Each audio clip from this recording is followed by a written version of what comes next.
Welcome back into the Sports Source. This segment of our show brought to you by NovaCopy. And when you think of NovaCopy, you should think of a lot more than just equipment. While they do carry everything from copiers to 3D printers, the NovaCopy story is much bigger than that. They help your company, save money with workflow solutions. They'll give you a free cost analysis on how they can help you save money. They also service the equipment they sell. They are a first-rate feed, seed, and all-you-need store. NovaCopy. Learn more by going to novacopy.com. Also, reports on the internet right now. Can't verify them at this point, but reports on the internet right now that Will Muschamp has already gotten the axe at Florida. I think we all saw that coming. So we'll discuss the SEC East moving forward.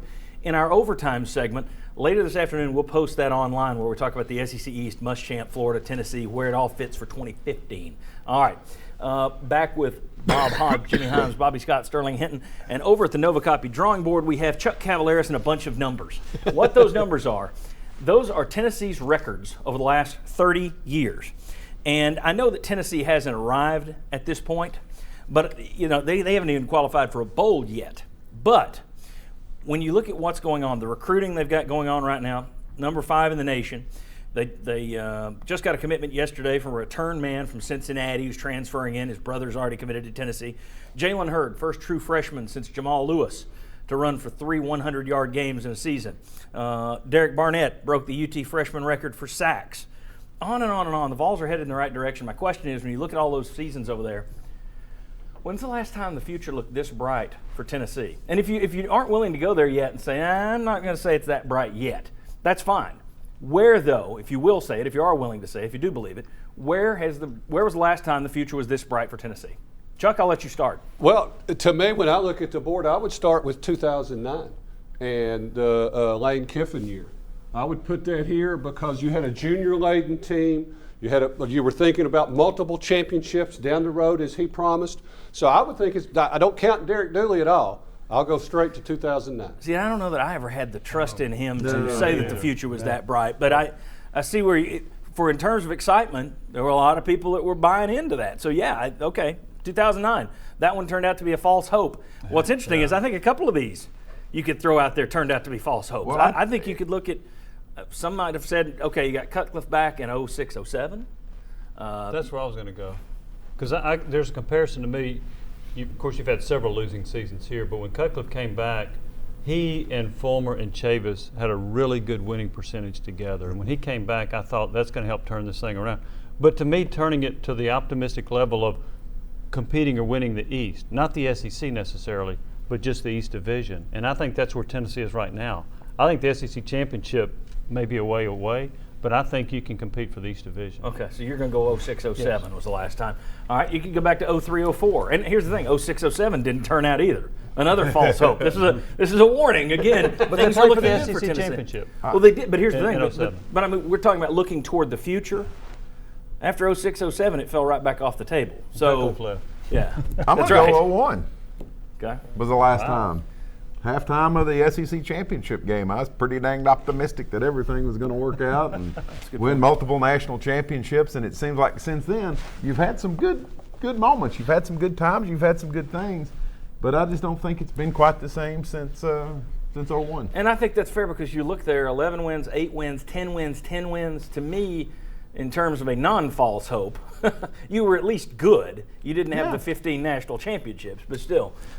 Sterling and Bobby, what do you guys think? Go ahead, Bobby. Well, I was just going to say, you start there at 94 with 8-4, and that's, that's not 5 and 6 or whatever like we have been. But you look at it, and then that run from 95, 96, 97, 98.